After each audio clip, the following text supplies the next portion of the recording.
ദൈവ തിരുനാമം മഹത്വപ്പെടുമാറാവട്ടെ. വലിയ നോമ്പിൻ്റെ 2026 31 പ്രഭാതത്തിനായിട്ട് ദൈവത്തെ മഹത്വപ്പെടുത്താം.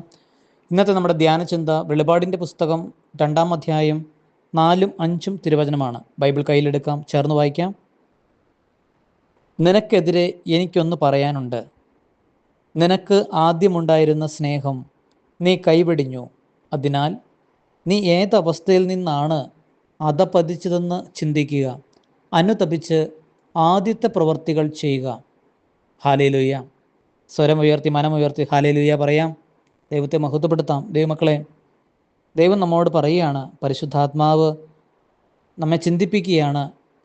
ഈ പ്രഭാതത്തിൽ നമ്മുടെ ആദ്യ കാലഘട്ടങ്ങൾ, പപ്പായുടെയും അമ്മയുടെയും കൈപിടിച്ച് ആദ്യമായി പള്ളിയിൽ പോയത് ഒന്ന് ഓർത്തെടുത്ത് ഒന്ന് ഉത്സാഹത്തോടു കൂടി പള്ളിയിൽ പോവുകയും തിരികെത്തിക്കുകയും അങ്ങനെയൊക്കെ ഉണ്ടായിരുന്ന ഒരു കൊച്ച് അനുഭവം നമുക്കുണ്ട്.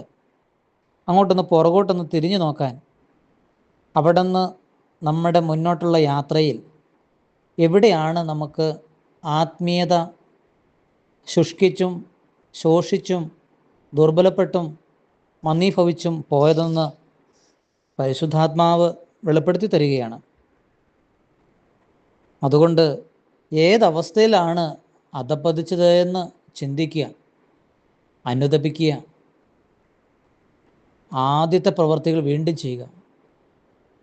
പള്ളിയിൽ പോവുമായിരുന്നു, ബൈബിൾ വായിക്കുമായിരുന്നു, പ്രാർത്ഥിക്കുമായിരുന്നു. എത്ര തിരക്കാണെങ്കിൽ പോലും പ്രാർത്ഥന ഒഴിവാക്കാത്തൊരു ജീവിതം ഉണ്ടായിരുന്നു.